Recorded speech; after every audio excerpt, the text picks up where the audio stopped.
Patient safety is our priority. Join the team that cares about you. Be part of the solution and get on. Welcome, Steve. Thank you for this opportunity to talk to you and ask you about your work. But could you start off with explaining what is an organizational ombuds? Sure, Eileen, and thank you for this. So many people are familiar with the term ombuds or ombudsman, and when they hear that, they tend to think of the one that they've seen in maybe like a long-term care, where it's somebody who's an advocate and looking out for problems or to represent a member of the group. An organizational ombuds is totally different because we are held to the core standards of the International Ombuds Association, and those core standards are: number one, we are impartial. So we're there to help the person identify what is important to them and what they may want to do. We don't advise, we don't advocate. So the impartiality is that I don't take sides in whatever the discussion is. I don't look to favor either side of the issue. Independence. I am separate from the organization that I'm working with. In other words, they don't have the ability to say to me, we want you to do this, or tell us what it is that you've been discussing. It's a totally independent position. Informality. So the informality relates to that I do not identify any issues to the organization that would get the person in trouble, or I personally do not do anything to reprimand or whatever the organization's policy is if there's an issue. And confidentiality. And that is the most, I feel, one of the most important of the four. And that is anything that is discussed with me does not get past our discussion. I don't come to anybody with it unless the person I'm talking to asks me to represent them in the discussion. Or if, in fact, that a couple of people come to me with the same type of issue, and I'm noticing a trend, if you will. So with that, our standards are that I can go to leadership, identify the trend. However, it would be done anonymously. Nobody would be mentioned who came to me with the problem. So, and that's really, to me, what makes this a win-win situation, because the employee or the member gets to voice their opinion or concern. I get to bring it to leadership, and leadership gets to find out what they normally would not have heard before it becomes a big problem. So that's in essence what an organizational ombuds is. Great service, Steve. Thank you very much. And we're Sure. talking about offering this at no charge for at least an hour a year to Pulse members. Mhm. So let's talk for just a minute on what that's going to look like, or what that could look like for Pulse members.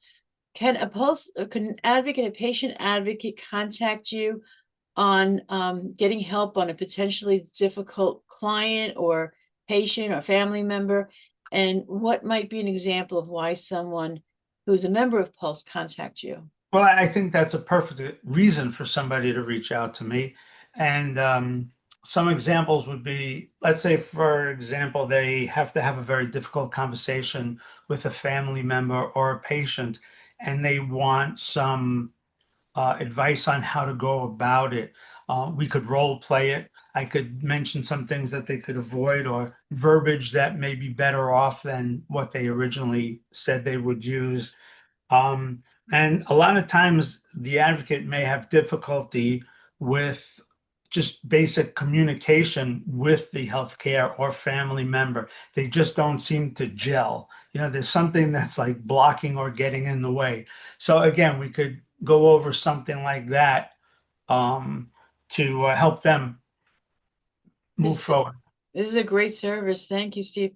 How would Sure. somebody prepare for a meeting with you? They're going to contact you. They're going to go through the Pulse website. They contact you, and what information would you want them to be prepared with?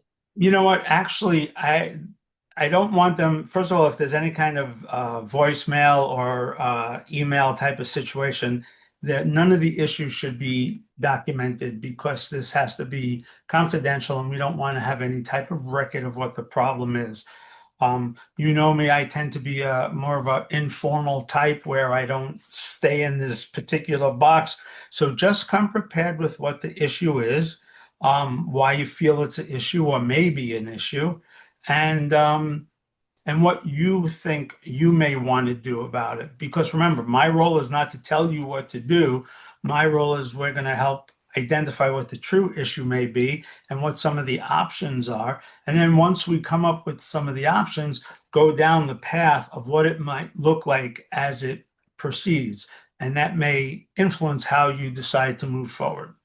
So just come as yourself, come prepared, and just try to be in a good spot where you could speak freely.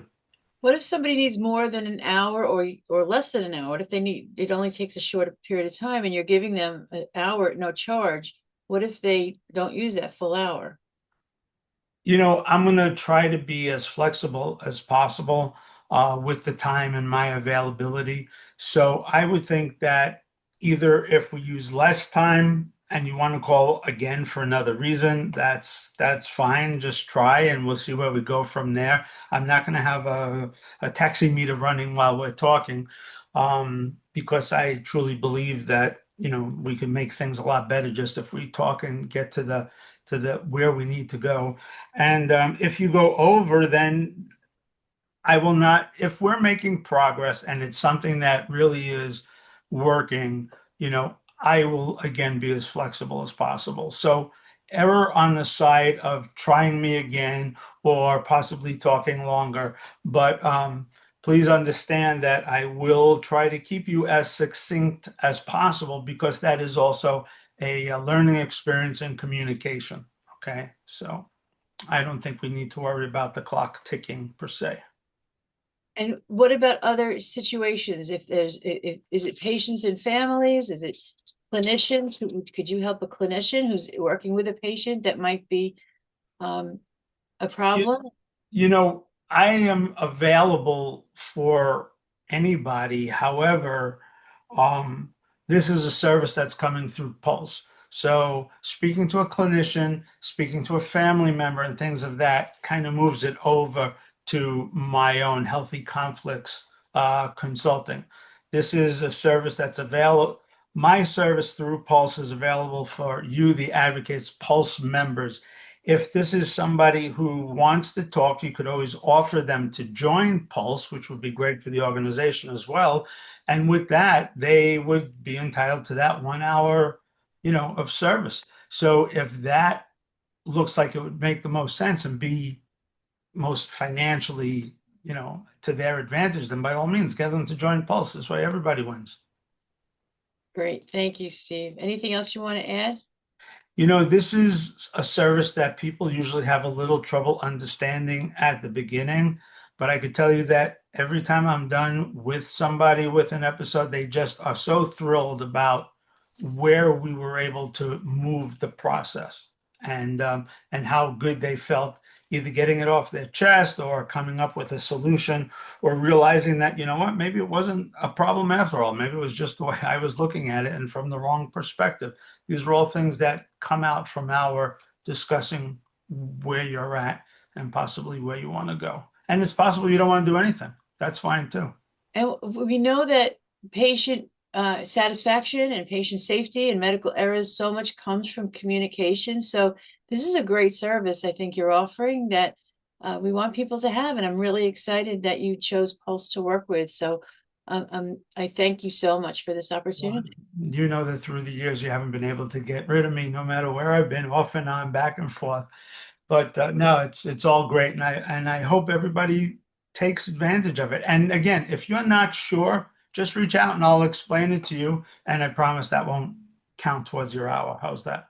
All right. All right. I look forward to it. This was great. Thank you so much. Patient safety is our priority. Join the team that cares about